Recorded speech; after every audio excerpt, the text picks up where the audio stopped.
우리 앞뒤 좌우로 인사하겠습니다. 교회를 아름답게 세워갑시다.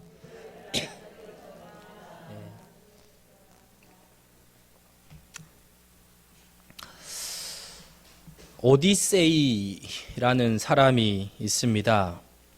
이 오디세이가 트로이와의 전쟁이 벌어져서 먼 길을 떠나게 되었습니다. 근데 거기에 이 오디세이의 아들이 있었는데 이 아주 어린 꼬마가 있었습니다.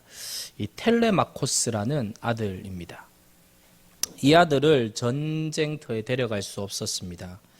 그래서 이 아들을 어떻게 키워야 하는가? 물론 엄마는 있었습니다. 그렇지만 아버지의 부재의 빈자리가 너무 큰지라 어떻게 하면 이 아들을 훌륭하게 키울 수 있을까 고민이 많이 되었습니다. 이 옛날 전쟁은요, 3개월, 1년 이 정도가 아니고 길게는 한 10년이 지속되었어요. 10년. 그러니까 10년 뒤에 돌아오면 이 아들의 교육을 망치면 누가 책임지는가 염려가 많이 되었습니다. 생각하다가 자기의 친한 친구이자 선생이었던 한 사람을 모셔다가 텔레마코스의 교육을 맡겼습니다.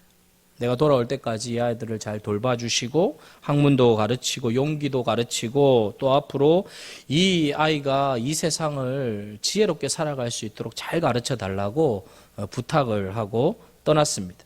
이 트로이아의 전쟁이 10년 넘게 지속이 되고 끝나고 돌아왔습니다.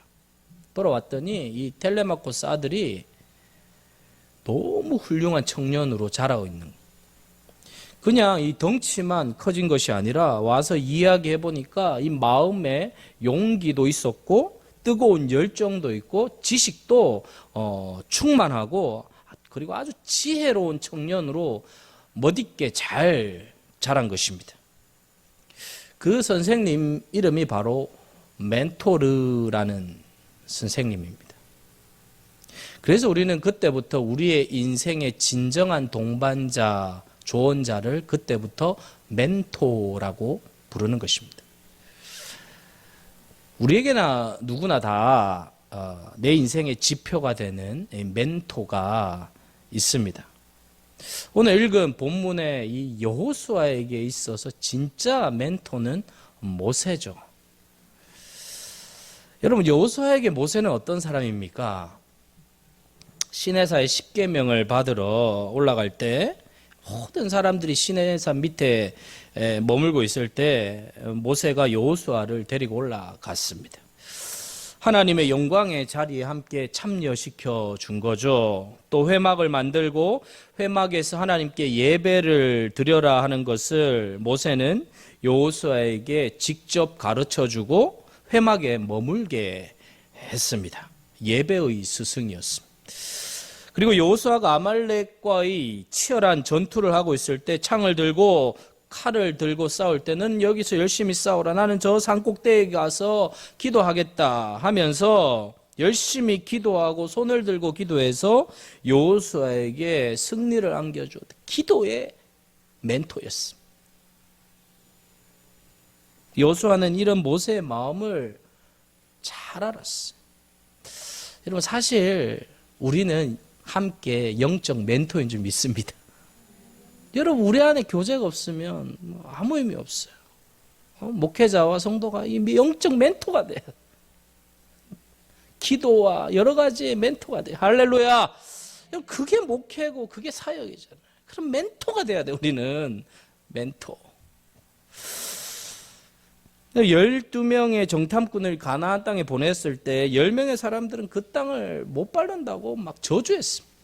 그러나 여호수아 갈렙은 모세의 마음을 잘 알아서 그 땅을 하나님이 기뻐하시면 우리가 충분히 차지할 수 있다라고 고백하고 모세의 마음을 기쁘게 해주고 하나님께 충성한 귀한 종이 되었습니다.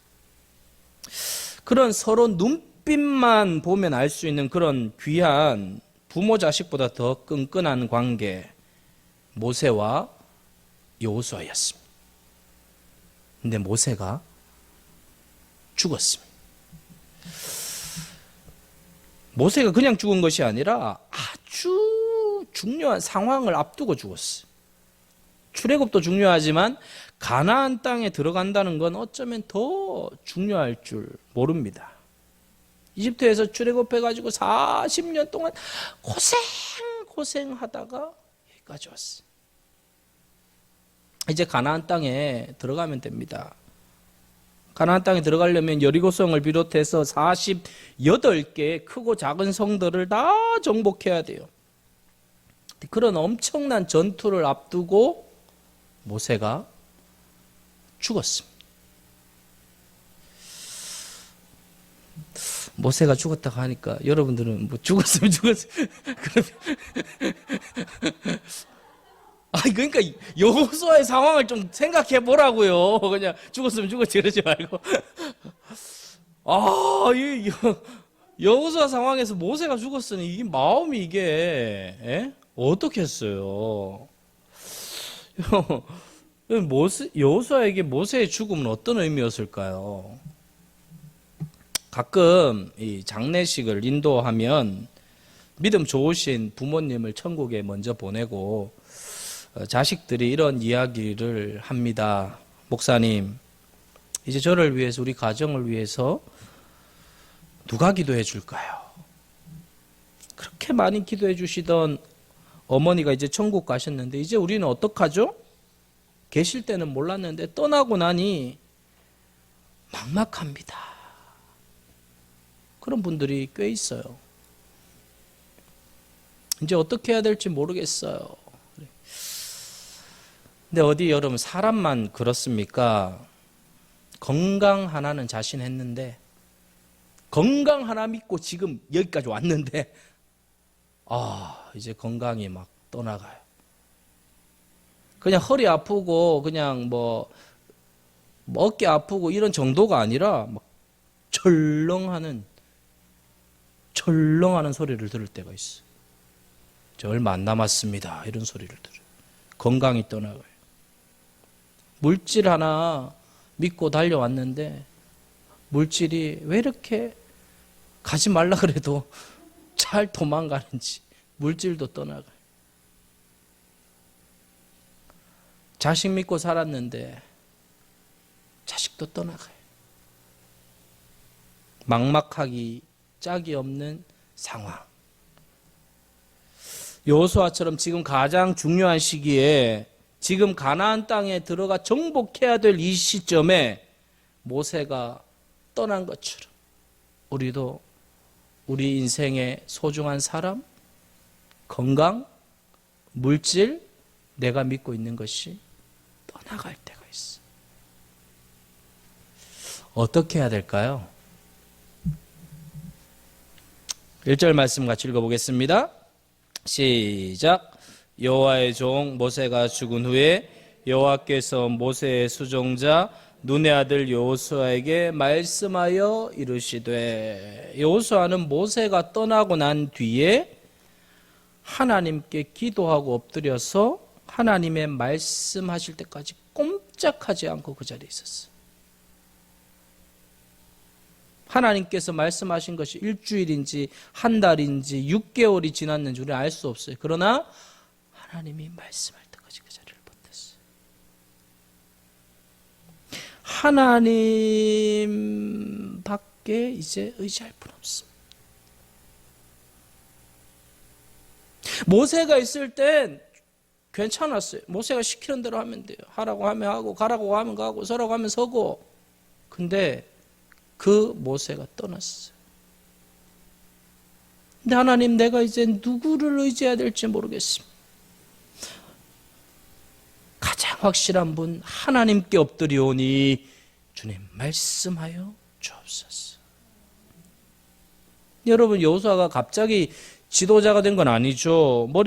미리부터 하나하나 차근차근 지도자 수업을 하고 준비를 해왔습니다. 그럼에도 불구하고 여호수아는 자기 마음에 품은 포부를 먼저 펼치지 않았어요. 여호수아는 그저 하나님께 엎드렸습니다. 여호와의 종 모세가 죽은 후에 가장 처음으로 한 것은 하나님 말씀하십시오 하고 엎드렸어요. 사랑하는 성도 여러분, 내 인생에서 떠나가는 것들이 생깁니다. 떠나갈 때 내가 행동이 먼저 앞서게 되면 실수할 때가 많아요. 내가 가장 믿었던 모세가 떠나고 건강이 떠나고 물질이 떠나고 자녀가 떠나고 급한 마음에 기도하지 않고 엎드리지 않고 행하는 일들은 다 실수투성이가 돼버려요. 다 문제가 돼요. 하나님 앞에 말씀하실 때까지 잠잠히 여호와 앞에 엎드리는 것이 더 빠른 길이요 더 지혜로운 길인 줄 믿습니다. 그 훈련을 우리는 하셔야 됩니다. 잠잠히 주님 앞에 내가 머물러 있는 거. 머물러 있는 거. 하나님 앞에 머물러 있는 시간을 많이 가지십시오. 하나님 앞에 그냥 머물러 있어 보세요. 하나님 말씀해 주옵소서. 내가 듣겠습니다 하고 머물러 있어 보세요. 근데 하나님께서 기가 막힌 게 있어요. 머물러 있는데 말씀하시더라는 거예요. 2절입니다. 2절 시작.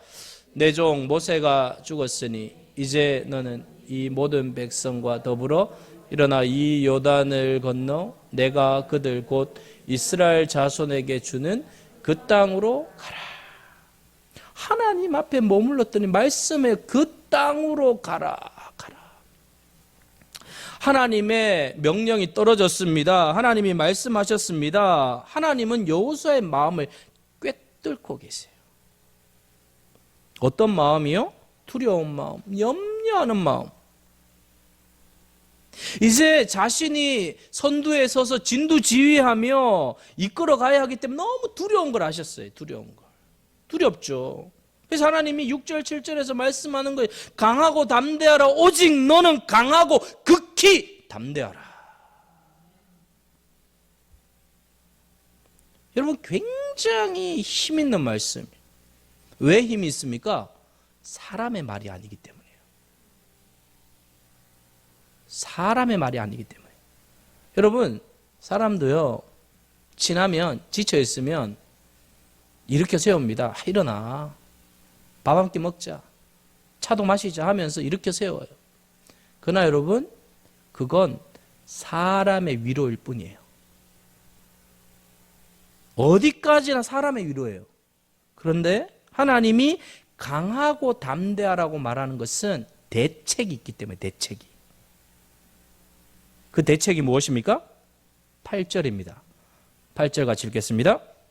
시작.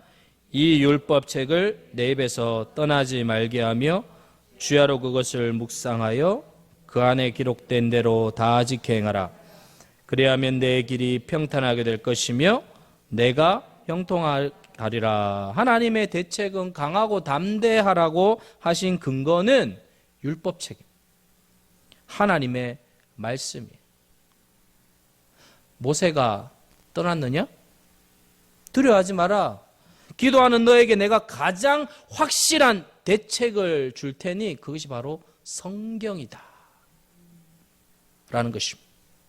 이 율법책을 주야로 네가 묵상하고 너의 입에서 떠나지 않게 하고 그것을 네가 제대로 지켜 행하면 네가 어느 곳에 가든지 너는 형통할 거야. 사랑하는 성도 여러분, 성경은 위대한 힘이 있는 줄 믿습니다. 하나님의 말씀은 놀라운 힘이 있어요. 놀라운 힘이 있어요. 제가 좋아하는 찬송가 199장 나의 사랑하는 책 찬송을 좋아합니다. 2절 3절 가사를 보시면 2절에 옛날 용맹스럽던 다니엘의 경험과 유대 임금 다윗 왕의 역사와 주의 선지 엘리야 바람 타고 하늘에 올라가던 일을 기억합니다. 귀하고 귀하다. 우리 어머니가 들려주시던 재미있게 듣던 말 이 책 중에 있으니 이 성경 심히 사랑합니다. 3절은 예수님 얘기입니다. 예수 세상 계실 때 많은 고난 당하고 십자가에 달려 죽임당한 일, 어머니가 읽으면 눈물 많이 흘린 것, 지금까지 내가 기억합니다. 낙심한 한 젊은이가 모든 걸 다 잃어버리고 돈도 없고 배운 것도 없고 나라도 잃어버린 한 젊은이가 이제는 어떻게 내가 살아야 하나 염려가 되는, 염려하다가 읽은 책이 다니엘입니다. 다니엘 이야기를 읽어요. 다니엘은 아주 어린 시절에 나라를 잃고 바벨론의 포로로 잡혀갔습니다. 거기에서 뜻을 정하고 왕의 진미와 포도주를 내가 먹지 않겠다고 하고 환관장에게 구하니 하나님이 다니엘에게 은혜를 주셨다라는 내용을 읽었어요. 그때부터 다니엘이 어떻게 됩니까? 놀라운 지혜를 얻게 됩니다. 내가 우상 앞에 절하지 않고 무릎 꿇지 않겠다고 사자굴에 들어갑니다. 하나님께서 사자의 입을 막아버렸어요. 성경을 읽다 보니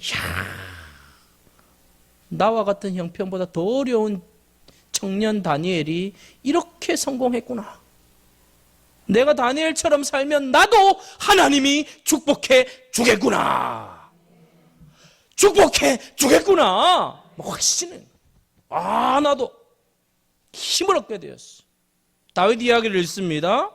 다윗은 이새가 낳은 8아들 중에 막내입니다. 얼마나 볼품없고 보잘것없었는지 아버지 이새가 그 당시 정말 유명했던 선지자가 사무엘인데 사무엘이 온다고 하니까 아들을 다 불러 모았어요. 근데 7명은 불렀는데 1명은 안 불렀어요. 그 아들이 누구예요? 다윗은 안 불렀어요. 다윗은 뭐하고 있어요? 양똥 치우고 있어요. 너는 양의 똥이나 쳐라. 내팽개쳤어요. 아버지도 인정 안 하는 아들이었어요. 그런데 그 아들이 하나님 마음에 합하니까 하나님이 내가 너를 들었으리라. 내가 너를 들었으리라. 내 양을 너에게 맡기겠다. 이스라엘의 왕으로 세웠어. 아멘 좀 크게 해야 되는데.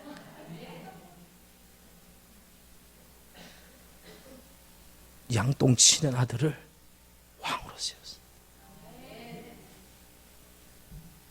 가슴이 뛰는. 나도 이렇게 하나님께 붙들리게 되면 내 인생도 바뀌겠구나. 달라지겠구나. 새로워지겠구나 하는 확신이 듭니다.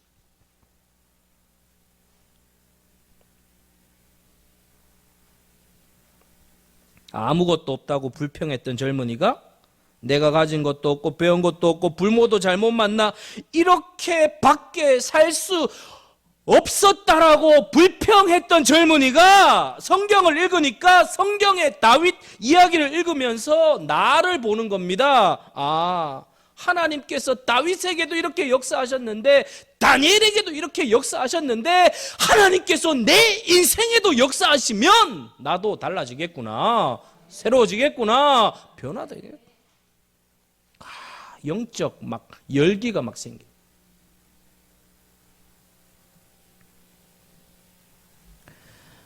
엘리야는 또 어떻습니까? 850대 1로 싸웠습니다. 다 떠나갑니다. 친구 떠나가고 가족 떠나가고 모든 것이 다 사라진 절망적인 상황에서 850대 1로 갈멜산에서 싸워서 이깁니다. 모든 것이 사라졌다고 할 때 엘리야를 통해서 다시 한번 위로를 받았어요. 병든 자, 몸이 아파서 이제 절망의 수렁터리에 빠져서 살아가는 자가 성경을 읽다가 예수님의 사역을 보게 됩니다. 12해를 혈루증을 앓던 여인이 믿음으로 주님의 옷자락을 꽉 붙들었더니 그 12년 동안 어떤 의원도 어떤 사람도 고치지 못했던 그 혈루병이 예수님의 옷자락을 잡는 순간 싹 말라버렸어.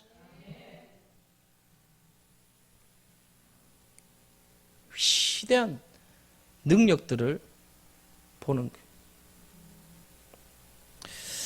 그럼 제가 이렇게 다양한 강의도 듣고 설교도 듣고 막 하루 종일 뭐 엄청난 걸 들어요. 듣고 하고 하는데 제가 막 가슴이 뛰는 게 막 되는 교회 있잖아요. 되는 교회 목사님, 되는 교회의 성도들은요, 영적 열기가 있어요. 제가 어느 교회를 봤는데 제가 오늘 좀 더 뜨거워지지 않았나요? 뭐 그 교회 뭐 보니까 목사님 막 나도 뜨거운 줄 알았는데 저보다 더 뜨겁더라고요. 막 뜨겁고 막 성도들이 막 살아나는데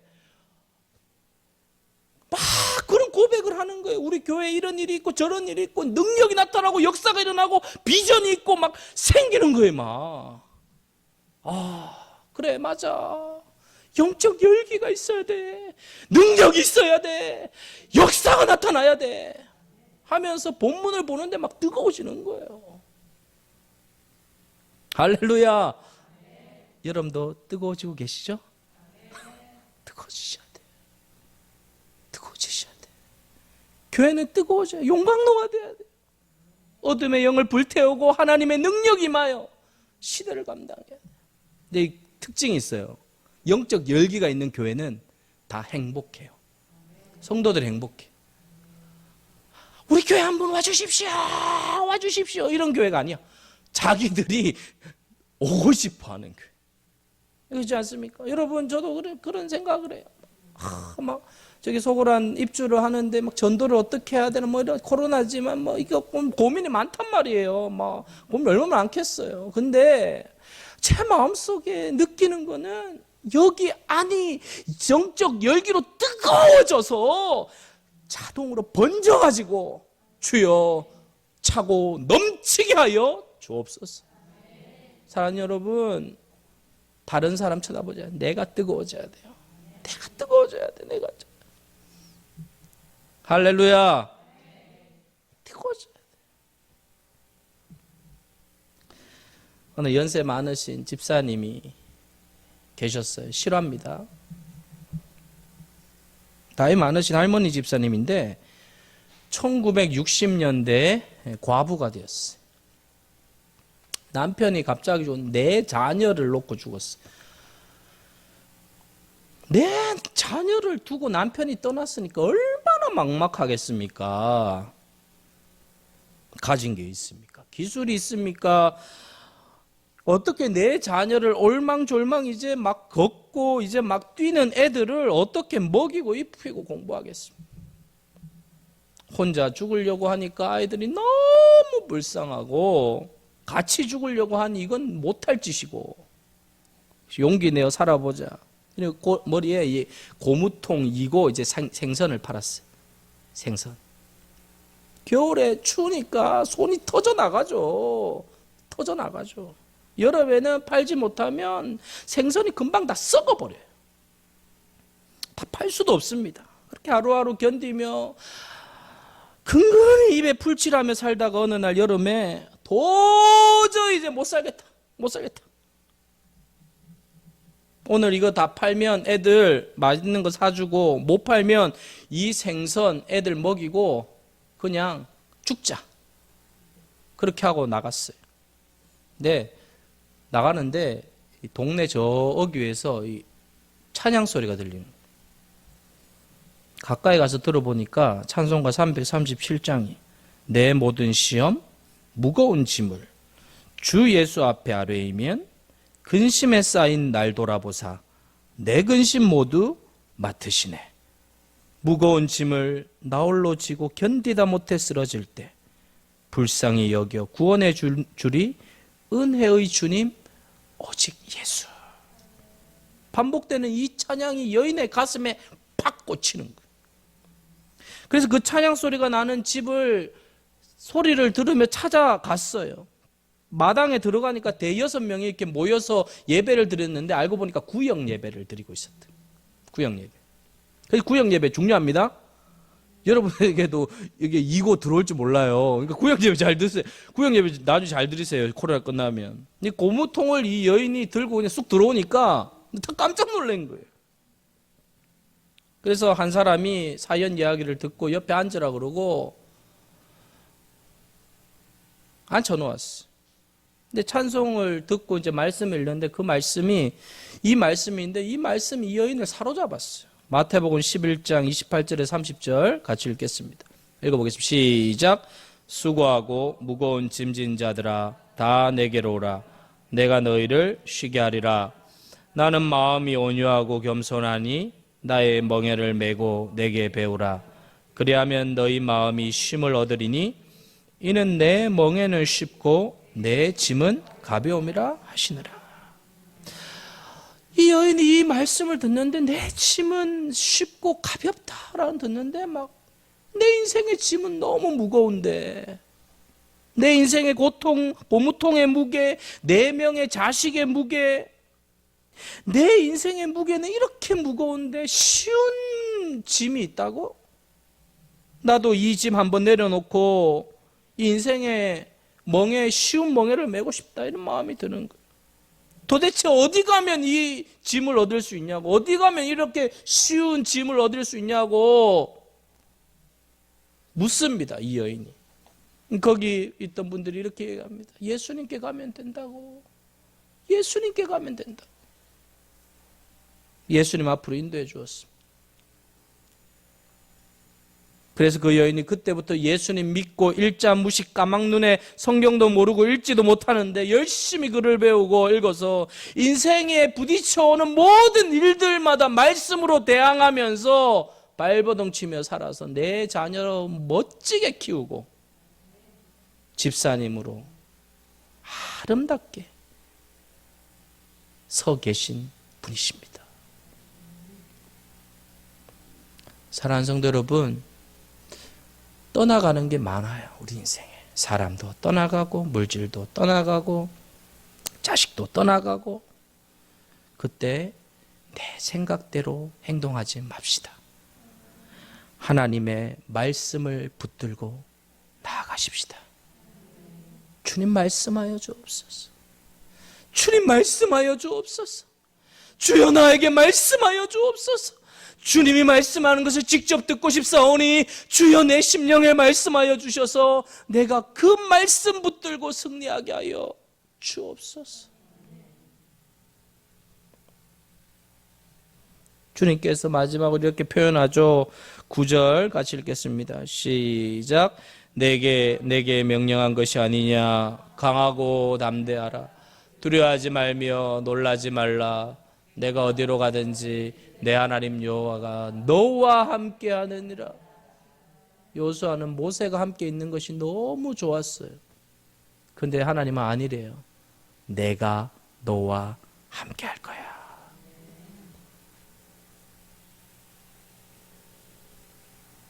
이게 전부입니다.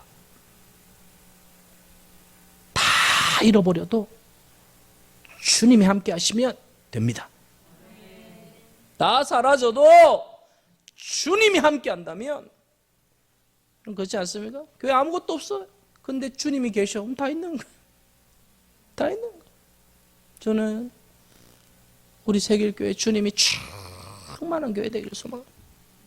주님이 충만한 교회가 돼요. 주님이 충만해져가지고 성도들이 주님을 만나고 주님을 경험하고, 오늘 이 밤에도 기도할 때 주님을 경험하고 주님의 응답이 있고 주님의 역사가 있고 주님의 기적이 있고 주님의 축복이 있는 교회, 세길교회 돼야 돼요. 저와 여러분이 만들어가야 합니다. 우리가 만들어가야 돼요. 뜬구름 잡는 신앙생활이 아니라 실제적인 신앙생활, 역사가 일어나는 신앙생활, 능력이 나타나는 신앙생활이 필요하다는 것입니다. 함께 그 역사를 만들어가고 세워가십시다. 우리 하나님께서 이 마지막 때 저와 여러분을 통하여서 얼마나 많은 사람들이 찢기고 상처받았는지 몰라요. 무너져 있는지 몰라요. 우리가 치유하고 살리기 위해서는 우리가 건강해져야 돼요. 교회가 건강해져야 돼요. 여러분, 교회가 건강해지지 않는 것에는 어느 것에 동참해서는 안 돼요. 교회가 건강해지는 것에만 동참하셔야 돼요. 내가 이렇게 하면 건강해져? 내가 저렇게 하면 건강해져? 내가 저렇게 하면 건강해질 수밖에 없어. 그 고민만 해도 시간이 아까워요. 사실 24시간 너무 짧아. 좀 한 36시간 됐으면 좋겠어요. 왜 이렇게 하루가 짧아요? 저만 그런가요? 너무 짧아요, 진짜. 왜 새벽 예배 왜 이렇게 빨리 다가와요? 아침에 와서 새벽 예배 본문 준비하고 또 주일, 수요, 금요 준비하고 하루 다가 또 새벽 예배야. 시간 짧아요. 시간 짧다는 말은 뭐예요? 엔드도 짧아요. 끝이 금방 온다는 거예요. 끝이 오기 전에 여러분 아름다운 교회 만드십시다. 멋진 교회 만드십시다. 무엇보다 예수님이 역사하는 교회를 만드십시다. 오늘 이 밤에 여러분이 부르짖을 때 주님이 여러분 만나 주실 줄 믿습니다. 주님 꼭 만나고 돌아가시길 바랍니다. 우리 함께 찬양하겠습니다.